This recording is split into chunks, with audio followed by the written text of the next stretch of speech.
my question will be, where do you draw the line now between helpful AI tools and losing authenticity of photography? All this technology is coming at an interesting time where, because of artificial intelligence, we can get up any particular time, in the next 2-3 minutes, I can create an image with a simple prompt. I wouldn't say drawing the line per se, but the way we've designed Photo Assist, we started off with object erasing, and we have some of the best object erasing capability on the smartphone right now. But now we said, how do we also make it easier? Just simply type a prompt for an edit, or simply even use a voice prompt to edit the photo. So the way we've designed this, the intention for this is to actually unlock your creativity and to actually stretch your creativity and make it more accessible.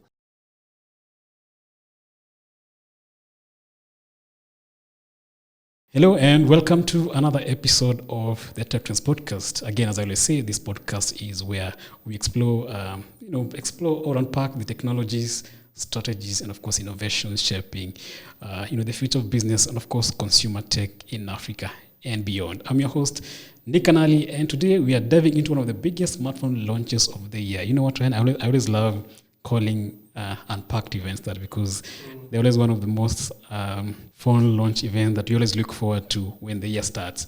And of course, we're talking about the Galaxy S26 Series. We know it's been quite a while since the launch happened, but again, that was in February, right? Yeah, February. Yes, in February. Then globally, I think they went live on March 11th. Yeah. Yes. And of course, the big question is, did Samsung really push the boundaries or play it safe? Great. I think, first of all, you might have answered the question already. No, we did not play it safe. And that's why, you started by saying of those events are usually the biggest events. People wait for them, right, in the mobile tech world. So obviously, we always have to push the boundaries there. What we are keen on, and you've been with us for quite some time, and we're happy with that, is that we're keen on actually defining categories within the smartphone space. So we've done that across hardware and design. And now, a few months earlier, in some other engagements we were in, and you were there as well, I talked about how we're moving from the smartphone era to the AI era, where now not only Samsung, but the industry as a whole is looking beyond, improvements in hardware to now software and experiences, and AI is a big component of that. So yes, we did push the boundaries. Of course, there's a lot of AI features built into this, some of them being improvements over the last model. But more importantly, we still realize, hardware is pretty much like 60% of the phone experience still, whether we like it or not. 40% maybe is still just the software enhancements. So world's first privacy display, there you have it. Push the boundary already with that. We can go into some of the AI features, also pushing the boundary there. Again, for us, it's about defining the categories. It's not necessarily just chasing numbers. We're way beyond that. It's how can we introduce something new that defines a category. So if it's AI in smartphones, how are we introducing something new? If it's still looking at hardware improvements on the display, camera, we'll talk about later, how are we introducing something new and something that's really going to set the standard for everyone else. Right. Hope that we're going to get into that, in a bit. But again, what I'm going to do is just, for anyone listening to this podcast for the first time, it's like almost the fourth or third time we're hosting you on the TechTrends Podcast, but maybe just tell us who Ryan and what you do at Samsung. Definitely. It feels like home now. I know. So we just start talking and you're like, okay, Ryan, tell us. But anyway, for those who have not tuned into the previous ones, I think we covered S25, we covered the A series. We're now here on the S26. I'm Ryan Mule. I'm a product manager at Samsung Electronics, East Africa. It's been a couple of years in the company. And I have the privilege and the blessing to be able to actually play around with some of this new tech and experience it year after year. And also having seen how it has evolved. My time with the company actually started around 2012.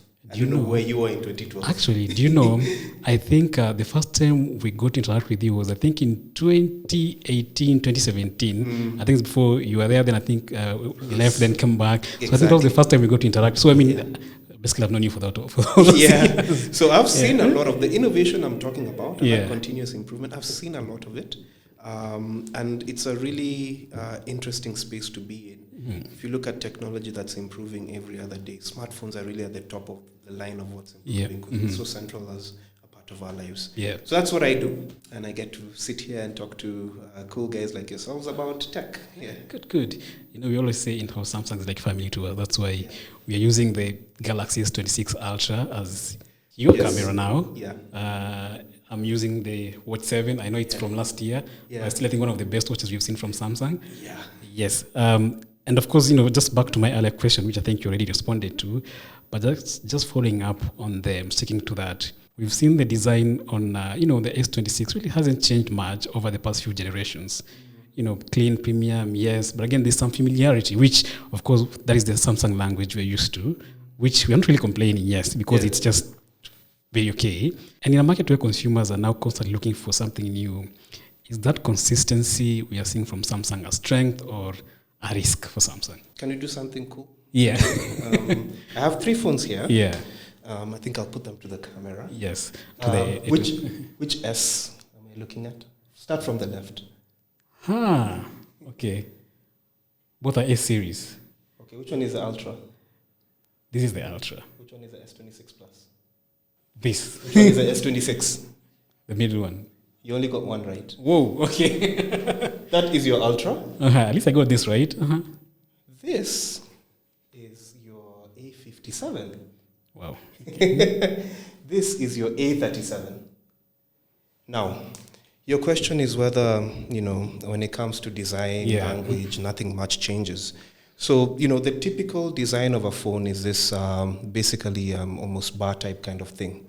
So industry-wise, unless you are creating more folding devices, more flipping devices, which has begun to happen now on a broader scale, all the way into 3-fold phones. Yeah. So unless you're doing that, the form factor you shouldn't expect will change much globally. Now, what's changing is, of course, lighter, thinner, brands playing around between aluminium and titanium. And then also what you call this camera island changing. But you'll also see other brands actually having massive camera islands, some having thinner ones. So in terms of design language, our objective is, there's only so much you can do right now with the smartphone design. This is what people have become accustomed to. This is what a smartphone is now. So what usually happens with us is we look at how we can actually solidify our brand identity. Now, Nick, I know just like myself, you are into cars. Yes. Let me give you the example of a dream car for most men, a Porsche 911. From the 1970s, has the design and the shape changed? Yes. The 911, it's still that hatchback curve. It's a design language. That is a brand identity. Now, I'm not comparing the S26 to a Porsche, but at the end of the day, what we're saying is we have premium design, look and feel. How do we pass it down to the other categories? Going into A57, 37, which are the latest ones now, even the previous A series. Actually, I'm using these. Exactly. A56 I'm using. And the idea behind that is our brand identity is actually that style, that premium look and feel. And many years ago, back in the 2012s, 2013s, there was a big distinction between how an S phone looks and how a J phone looks when you had J series and an A phone.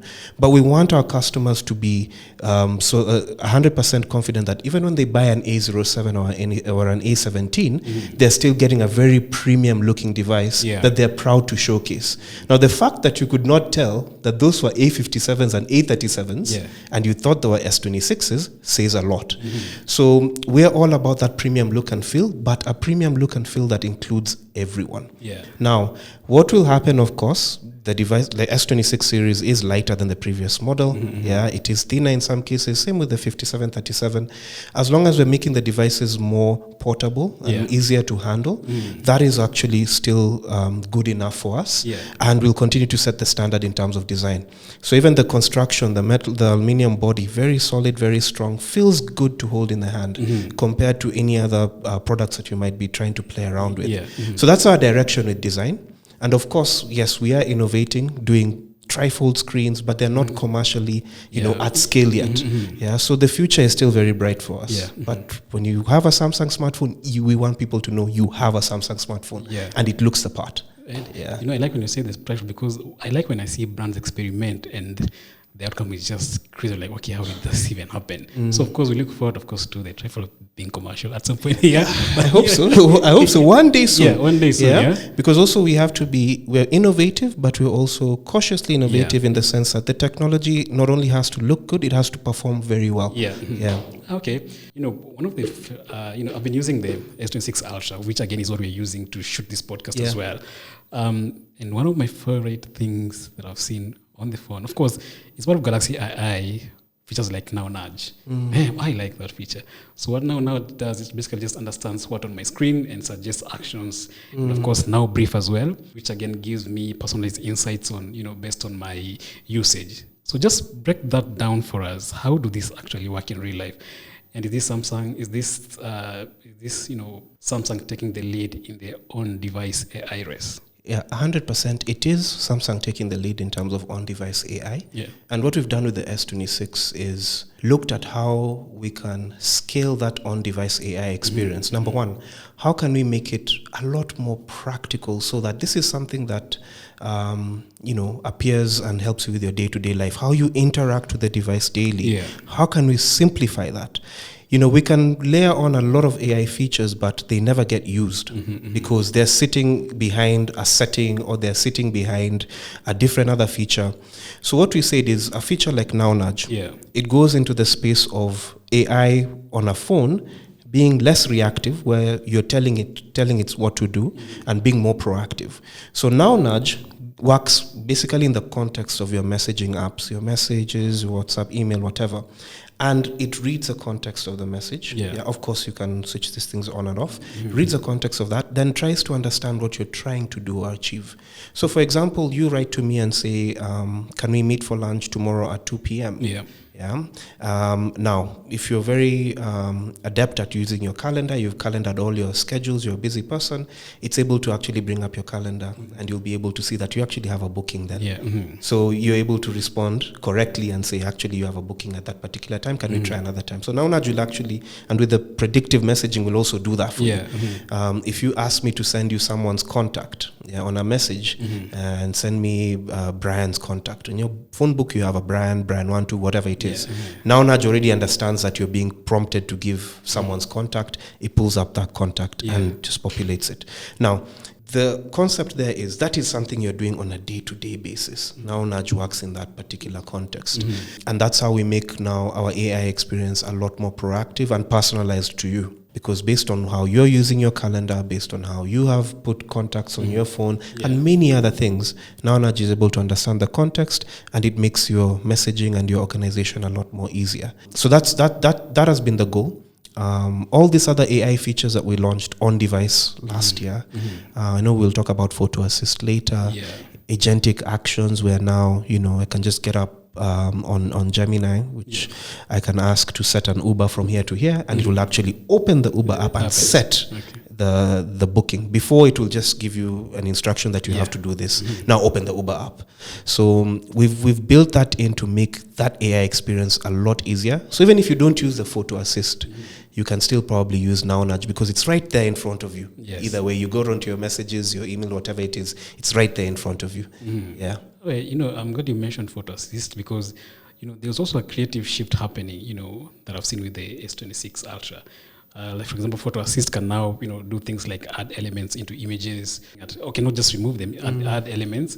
You can just, also Creative Studio as well, that lets you generate content from text, sketches, even other images. My question will be, where do you draw the line now between helpful AI tools and losing authenticity of photography? Yeah, I think that's a very solid question, and I think it comes from you also being a creative. When we talk about the authenticity of photography. Now, it comes, all this technology is coming at an interesting time where, because of artificial intelligence, we can get up any particular time, the next 2-3 minutes, I can create an image with a simple prompt. Where I wouldn't say drawing the line per se, but the way we've designed photo assist, we started off with object erasing, and we have some of the best object erasing capability on the smartphone right now. But now we said, how do we also make it easier? Just simply type a prompt for an edit, or simply even use a voice prompt to edit the photo. So the way we've designed this, the intention for this is to actually unlock your creativity and to actually stretch your creativity and make it more accessible. So I know the concern is, image manipulation and authenticity. And we've built in certain things within the software where, anything that's AI edited gets tagged with Galaxy AI on it. So the matter of authenticity will boil down to the user. if you're photo manipulating something, what's your intention? Is it just for personal use? Yeah. Is it for commercial use? For instance, how transparent are you going to be with that? So there's only so much that can be done in terms of the authenticity. It boils down to what is the intention of the user at that particular point. Yeah. We know there's also tools out there that can detect whether an image has been manipulated. Mm-hmm. So it all boils down to how authentic is the individual actually intending to be. And these things are actually built in, not necessarily for commercial purposes, but we understand people will use them that way. But they're built in for users to be able to actually completely unlock their creativity. The summit that we went to, was it last year? We did the TechTrends Summit. Yeah. I think when I did a LinkedIn post, the outfit I was wearing, I added a bow tie. Oh, yeah. At that point, I just used Gemini on the phone. I didn't use the photo assists, but I did that. That was just creativity, and I used it to engage my audience and ask which photo is, what's AI in this one, and no one could tell. So, I mean, the authenticity boils down to the user. The intent boils down to the user. And I think, as a whole, in terms of the creative industry, there are certain things like legislation, verification, it will catch up eventually. And that should be able to rein in any concerns that people have. Yeah, but for us, we'll deliver the technology, we'll deliver the capability, we will tag the images as Galaxy AI created. Well, let's now shift and talk about, of course, the camera and video. As I said, we are showing this podcast. So Ryan's camera is actually the S26 Ultra. So if you're watching this podcast, just tell us how good the quality is. But again, on the Ultra, the main sensor now has a wider aperture. Of course, just basically allows significantly more light in. There's also the new, all lens on prism system as well for the telephoto camera. Then for someone who's not camera expert, what does that actually mean for their everyday photos? Yeah. So by the way, as a fact, and this when Unpacked happened in February, I think part of the very strategic marketing was to announce much later on, towards the end of the Unpacked, that they shot Unpacked with the S26 Ultra. Yeah, and honestly, you couldn't. Everyone was impressed because that's a whole global stream, and the complexities of also live streaming, and then of course the complexities of camera, and that was shot in a hall, a massive hall with yes, there is lighting there, but it's still nighttime conditions. So that says a lot. Now, in terms of camera, this camera has been designed for your everyday users, but it's also been designed to be ready for creators. We call them indie filmmakers or creators, amateurs. I would consider myself an amateur creator for a particular reason. Now, when it gets to our cameras, the aperture that you've mentioned, and for those who are not very camera specific, what really matters in a camera's experience, over and above the image sensor, which I'll get into, is the aperture as well. Basically how wide the lens opening is and how much light you can draw in. Because in photography, what really strongly matters, and in the mobile phone world, people think that megapixel counts matter. Yeah, exactly. They do matter, but not as much as you think.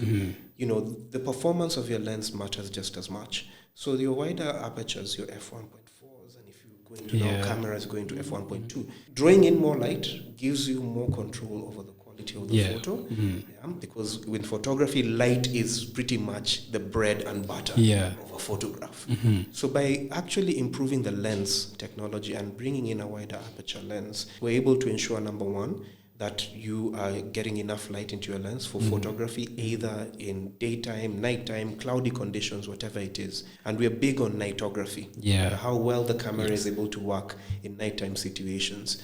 I am in a lot of social events where people are taking photos. I take a photo like, how is your phone taking a photo like that at night in the dark?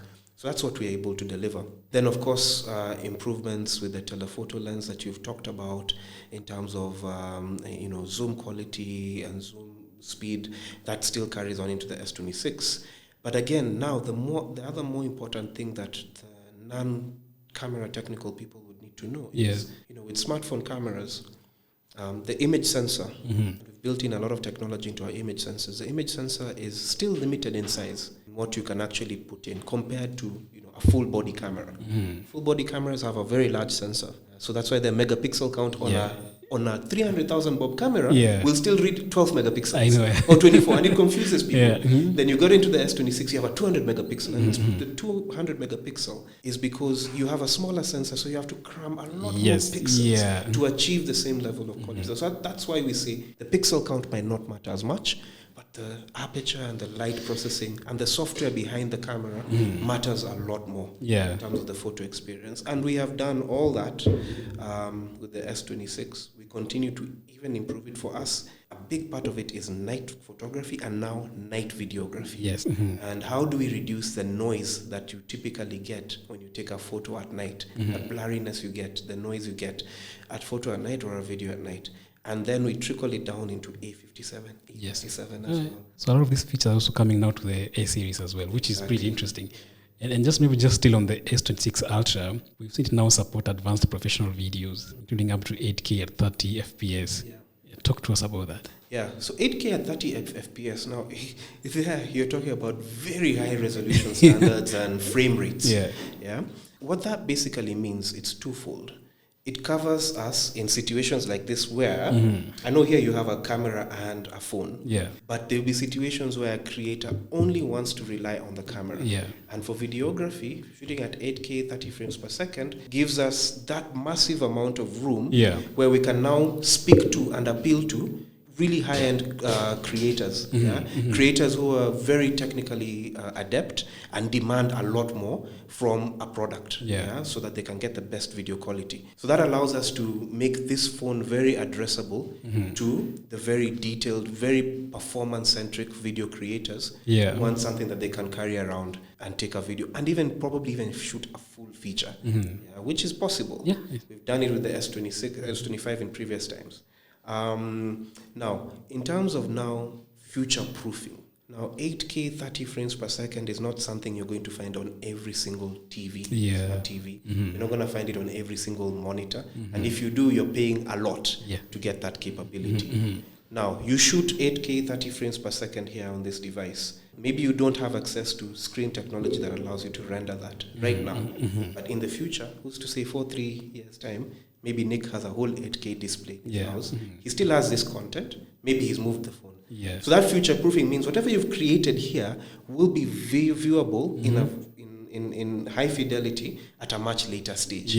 When now that technology becomes more mainstream. So that's basically why we're building that in here, to allow us to address that market. And that this whole aspect of should I shoot with a camera or should I shoot with a phone? You actually have experienced it in real time. Not that I'm a creator at that level, but you go on travel. I am experimenting with photography a bit, so I have an entry-level mirrorless camera. But the amount of times I have to think about carrying that, not only carrying it to go shoot whatever I want to shoot, but even passing through an airport and having to have an extra camera. I know, Yet I have a phone. The many times I've just said, okay, I will leave the camera behind. Just carry my phone. I'll carry the phone. And the other times I said, because I want to practice a bit more, I want to get a particular style of photo, or of course I want to play around with the different lenses I have, then I will carry the camera. But it's a very, very real world thing, and it matters a lot. So if you have a phone that you can always end up picking more than the camera, then life becomes a lot easier for you. That's pretty interesting, because I remember, especially when you're traveling, especially outside the country, carrying heavy luggage, imagine carrying around cameras. I remember there's a time I was traveling, where was it? I was traveling, I think, in Venice.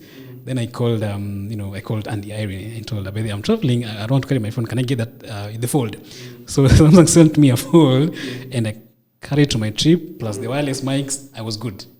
I was good. And again, if you look at why we're building all this really high-end videography and photography features here, even the feature like horizontal lock, the horizon lock, that almost entirely removes the necessity for a basic gimbal that you would buy. It still costs you maybe $150 for a good quality hand one. Of course, now when you get into the bigger ones, you're getting into much more.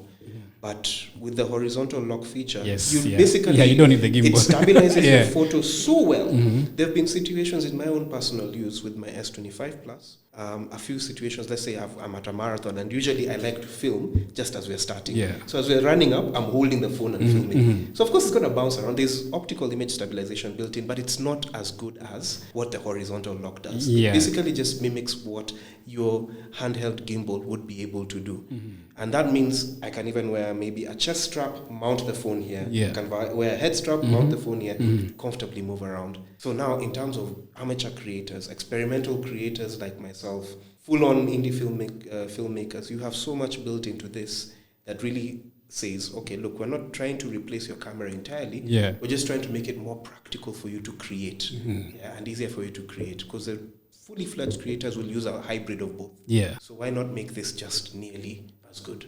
All right. Interestingly, interestingly, the base model, this 26, and now the Plus, it didn't get hardware camera upgrades this year, right? Not sure, I'm right? They didn't get any camera upgrades, but they did get AI improvements like enhanced photo assisted photography video. Are we now entering a phase where AI-driven enhancements are replacing the need for major hardware upgrades? It's a tricky one. Yeah. Look, Yeah. like I told you, in terms of camera hardware on a phone, Yeah. it's basically limited to an extent by a couple of things. And there are physical limitations, I would say, because of now image sensors. If you want bigger image sensors, you're going to have larger camera islands, bigger camera bodies, but at the same time, the industry wants thinner, lighter phones. Yeah. So it's a bit of a conundrum happening there.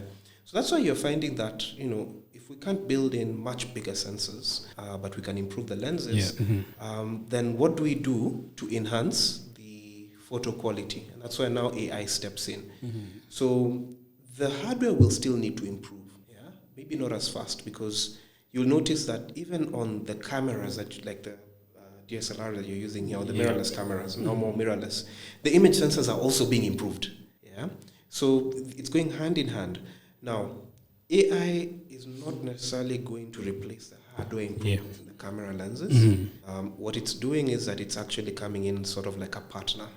So it's almost like a synergistic kind of relationship. We're improving the cameras, Samsung, in one way or the other, whether it's the aperture of the lenses, that's still hardware related, whether it's the image sensors at some point eventually. But then AI comes in to step in to give that optimization. So for nightography, video and photo, AI still has to play a part there. Even on the front camera, AI is playing a part there on the S26, sharpening and making skin tones more realistic. So I would think about it as more of a synergistic kind of point of view, because even if we continue to improve the camera hardware, there will still be room for more AI improvements to keep on coming into that space. And I believe, holistically, not only on smartphones, even the fully fledged cameras, they do have AI capabilities. It's not as obvious as what you see on a smartphone, but it's working in the background of the software. So even as they improve their image sensors on the hardware, they will also improve their AI capabilities. They are building them into the software. And the industry will keep on going like that, side by side. Now, let's talk about now the standard features. So the S26 Ultra introduces, which was one of the most hyped feature, which is the privacy display, which basically just limits viewing angles so people next to you can't, see your screen, right? Is this, I know this is a very interesting question, but is this a genuine innovation or more of a niche feature that won't really matter to most users? It's a genuine innovation. And privacy display is such an incredible new innovation. Like we said, we're defining categories. I don't think anyone really was thinking about how we would do that on a smartphone. We were actually surprised, especially even internally. I think we were surprised. Like we actually needed that, right? So the privacy display is, and it's hardware built in, and it's also using a bit of AI in the background in what it's doing. Switching on light photons on and off, and even switching them on and off on certain parts of the screen. So it's really, really actually complex technology built in. Now it's again aligned to real world features, real world functionality. I mean, how many times have you been on a bus, in a car, on a plane, maybe even on the SGR, And it's just human nature to look. Your eyes wander. You find yourself looking at someone else's screen, even if you don't intend to. Yeah. Or sometimes if you don't use a screen protector, you might be typing something sensitive or looking at something sensitive on your phone, but someone is seated next to you. Yeah. Your mind is conscious that someone is seated next to you. What do you naturally do? If you don't have like the privacy screen, whatever, you tend to tilt your phone over, or you'll try and obscure what's actually visible. So because our lives, so much of our lives is running on the phone. Yeah, you don't want prying eyes in public situations because, again, like I said, I think it's human curiosity, just natural human curiosity. I've seen video clips online of someone zooming in, like someone is sat in front of you in a matatu typing. Someone has zoomed into your phone chat, from where and they're looking at what you're chatting and typing. And then it ends up on social media. So it is real world stuff. I know it has started off with the S26. That's definitely because this is really high-end complex technology. We surely hope that it will trickle down eventually to other product lines. But it's a brilliant proof of concept that has shown to be working very well. And even when we did Unpack, the first thing that I think once they announced the privacy display, showed how I think people's minds switched off. No one else was really caring about anything else because everyone was excited about that because they can immediately associate how that helps them in their real world life. And it eliminates the need to have purchase screen protectors all the time. You put a normal privacy screen protector on your phone, usually you lose a bit of the clarity of your display. Most people notice that, especially in terms of brightness. You get a bad quality one, it bubbles up. You get a different, you keep on rotating them and changing them. So that eliminates the need to spend money on that, and you can be more confident when you're using your phone out in public. Because I think it's a very, very interesting feature. And as you said, I think it was the feature that most surprised us during the Unpacked event. We're like, okay, we didn't see this coming. So, pretty interesting. Again, another area which I think also you've seen Samsung improve with this series is now on the, charging, right? So we are getting, 25, 45, 60 watts just across that entire lineup. Would you say, let me say, not sure if the best way to phrase it, but is this Samsung finally catching up, or are you seeing a noticeable gap? Because that's what a good improvement from the previous device. Because we love Samsung devices, but again, when we talked about, one of the things they always complain about for previous devices was the charging. Again, we are seeing Samsung catching up with the charging speeds. Now, when it comes to charging, this is now where we start to play the numbers game. When it comes to charging, when it comes to batteries, and most people who I interact with, that's one of the first things they talk about. Charging and battery capacity. And it's okay, because if you look at how smartphones are being used now, there's so much content you're consuming and creating every day. I think you're even scrolling your phone more than you're watching your TV. So that demands that you have batteries that you can charge faster, batteries that last a bit longer. Now, 25 watts, 45 watts, and now 60 watt charging. I know very well, you're a techie guy. If you go into the numbers aspect, you're seeing 65 watts, you're seeing 80 watts, Now, it's not that Samsung is not able to, incorporate higher wattage charging. Two things.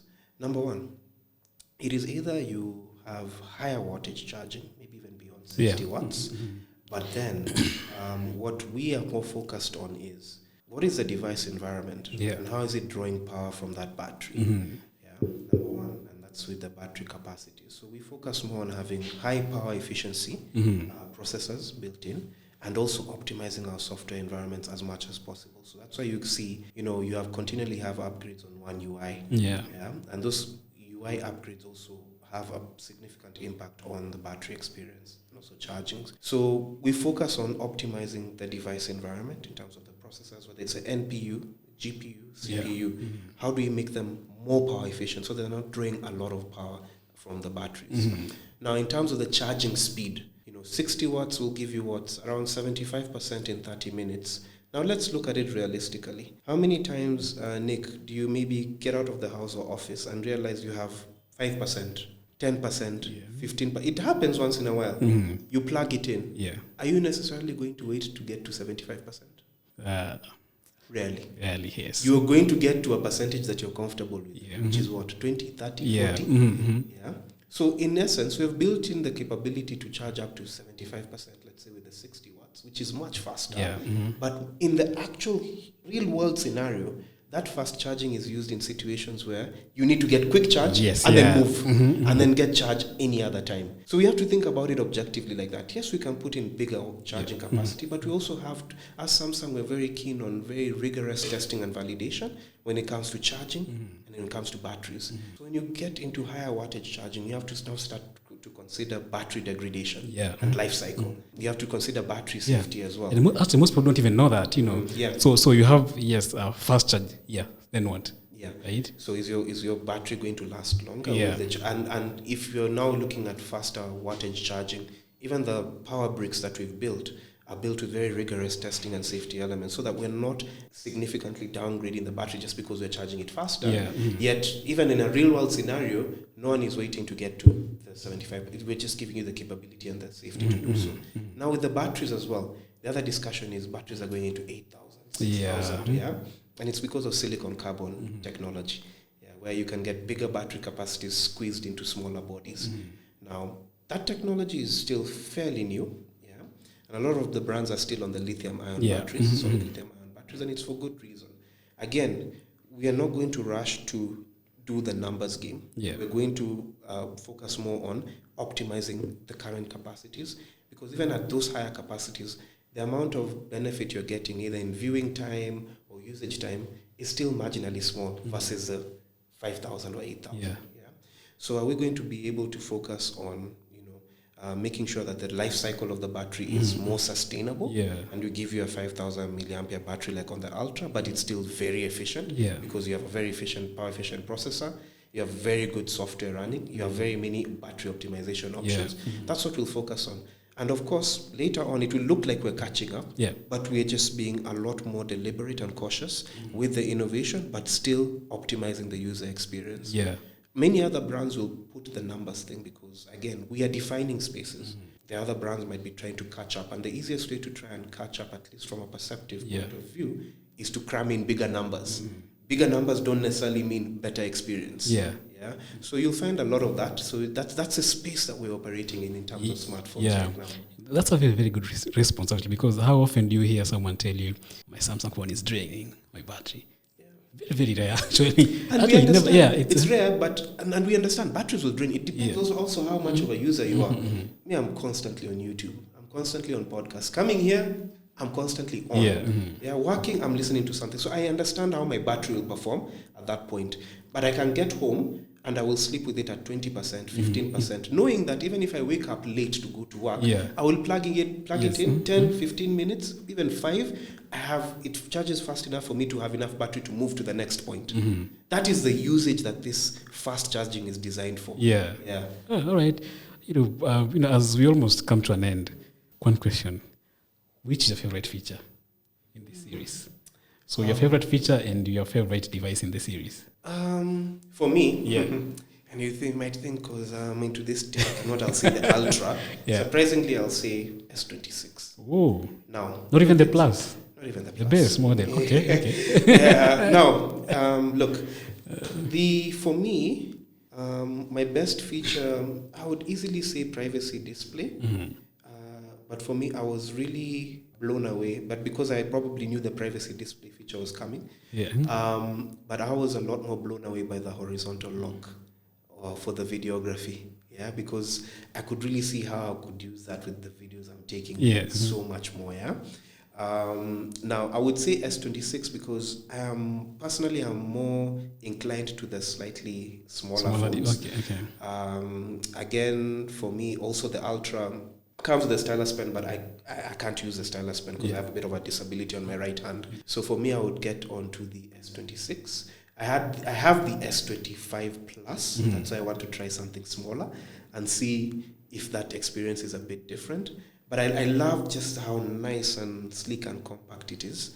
And for me, I think I would consider the 26. All right. So if someone was, currently using, let's say, the previous model, maybe the even S23, S24, people still talk about the S24 because I think it's also one of the best phones we've seen from, especially the Ultra. Yeah, people love. People love the S24. And what's interesting, from some of the online buzz we're seeing, and we have some really good influencers working with us, like Deborah Tendo. Yeah, she's a massive campaigner of the Samsung S Life, and what I've seen is a lot of people, yes, have been buying the S26, especially those who have not been on the S family line. But then some of her followers who may not be able to access the S26 are buying S24s, maybe from the second-hand market or whatever it is. The S24 just had some sort of massive brand love to it. Yeah, so interesting dynamics happening there. Yeah, okay.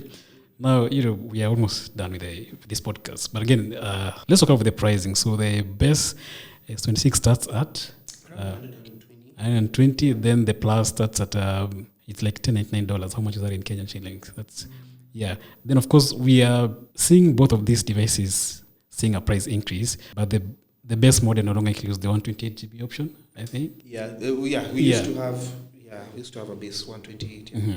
Yeah. So given that the design is familiar and camera hardware hasn't changed much, how would you justify that price increase to consumers?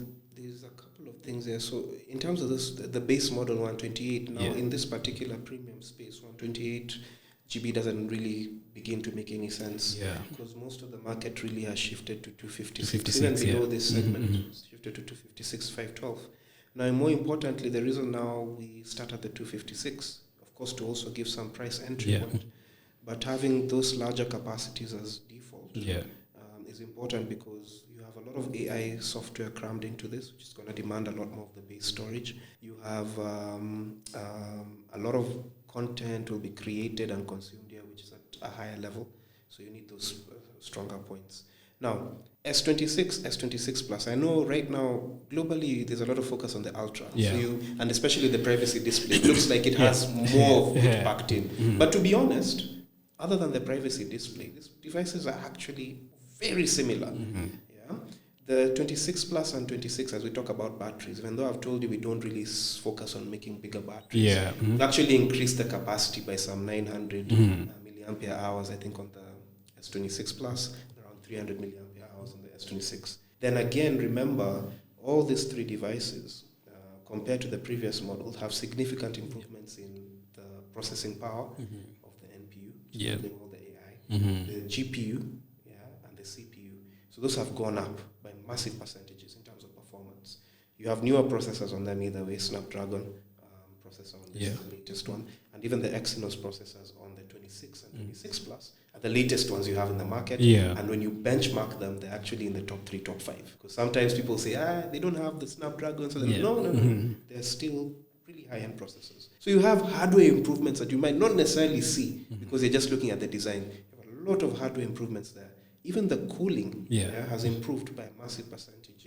The vapor cooling that's been built into the phones. So yes, you are paying slightly higher because again, there are certain market and economic factors that have come to play. You know that there's things like memory shortages globally. That has actually affected the pricing of very big smartphones, gaming consoles, laptops. So that's a big, and it's not only in the flagship space, even downrange. It's affecting brands in terms of their price points. And locally our taxes as well on devices. So there are all these factors. It's not that we have purposely increased the price.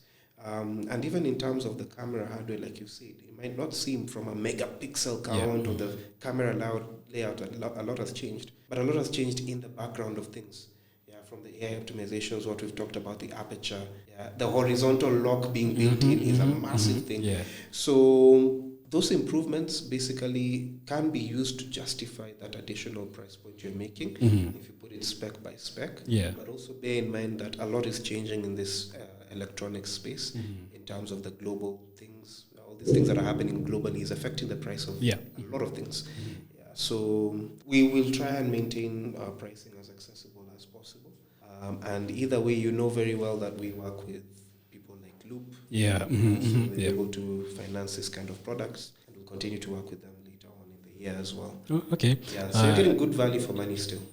Now on the flip side, now the Ultra, keeps its starting price, right? although higher storage variants actually have gone up, would you say the Ultra is actually now the better value in the lineup this year?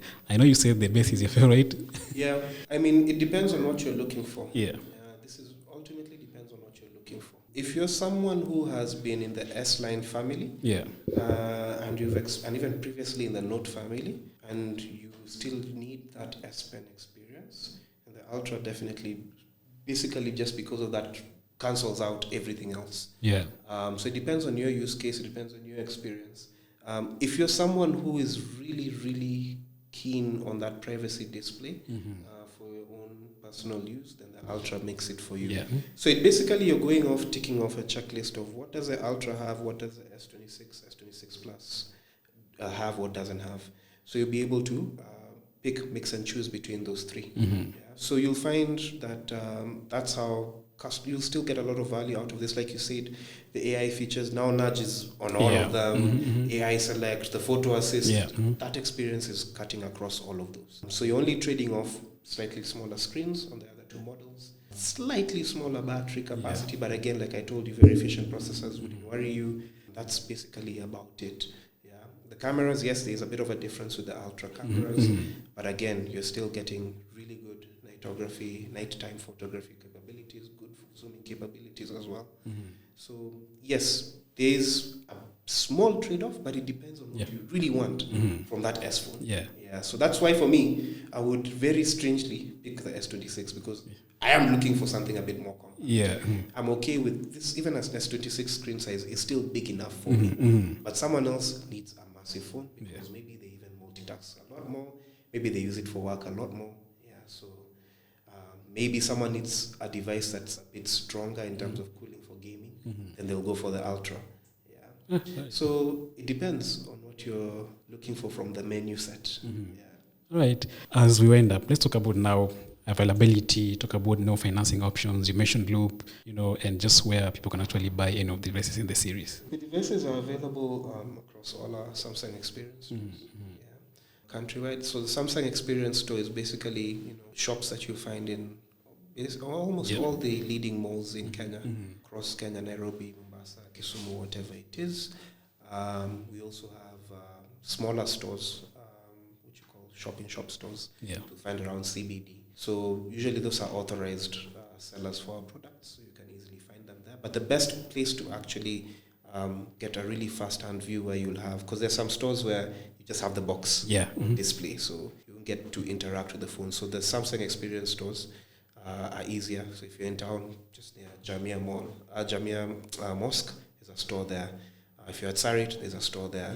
If you're on Raptor Road, there's a store at the Promenade Mall. If you're around Imara Daima, the new mall there has a store, but that's a more condensed store. So we have all these different outlets where you can definitely play around, and someone can definitely walk you through and talk you through a lot of the features that we've explained. And there's another really cool thing that you can do. Now, there's an application called Try Galaxy. So Try Galaxy basically runs the whole concept of like a virtual desktop. It runs a virtual version of the S26 on any phone that you have. Could be a Samsung phone, or it could be any other phone that you have. I am not saying. So you download the app, Try Galaxy app, and it will actually be able to demo for you, and you can interact with some of the software features that we've built in. Even the photo assist shows you. It explains to you a lot of what we've talked about in a sort of virtual environment. So it takes over your screen within the app, and it looks like what you'd get on the home screen of an S26, and you can play around and see the features. So that's a pretty cool thing. Try Galaxy. Just go into your particular store, type Try Galaxy, or just Google Try Galaxy. You'll see that, and you'll be able to experience that as well. Okay. The Loop partnership, how does it look like? So with Loop typically does device financing. We partner with them to do device financing across models like S25, series, and they have their own programs. So if you go on the Loop website, you'll be able to see what's listed available. We're working with them to actually bring in S26 and also A57, A37. Now with that, they have their own financing structure where you'll pay a particular amount and then pay now monthly, usually between 3 to 6 months. You pay in installments, and you get access to the device. So what happens is Loop will handle your device financing, but you will still collect the product from our store, the partner stores that we work with. So most of these SES stores, Samsung Experience stores that I've mentioned, will have a capability to purchase via Loop. It's not all of them, but a selection of them, and you'll get that information on their website. Now, based on that, you're able to actually access any of these products, and there are other products as well there that you can access. Then, of course, it goes without saying, you have the 24-month warranty that covers this. You have the Samsung Care Plus for your screen protection, which basically discounts the repair fee that you would incur, and it's a big deal for most people. You're told your screen costs 30K to replace. But what most people don't realize is, with Samsung Care Plus, it's not only on the flagship. Even a device like A17 or A57, A37. If you're on Samsung Care Plus, instead of paying 20,000, 15,000, you pay like 5,000 or 10,000. So now Samsung.com site, there's a section for Care Plus. You'll be able to see a listing of all the models and which ones are covered under Samsung Care Plus, including the S26, and it shows you the amount that you would pay to actually repair, very heavily discounted. So today my S25 Plus is in a cover. Before I came with it without a cover. But I won't say why. But anyway, we have all those. There's a lot of value you're getting there. So even when you're paying the 120K you're talking about, 197K, whatever it is, apart from the phone value, there's a lot of service and support value that you're getting out of these products. Good. Thank you so much, Ryan, for joining us on this episode of the TechTrends Podcast. Of course, we have been having on the show because devices, and especially Samsung products, are probably the things we love discussing here for our audience. So if you enjoyed this conversation, of course, don't forget to share and subscribe, and even just like, because it helps more people discover this podcast. Of course, for more tech insights, reviews, and even just more content around the Galaxy S26 series in general, you can check out on our website at techtrends.co.ke. I am Nick Kanali. I'll see you in the next episode.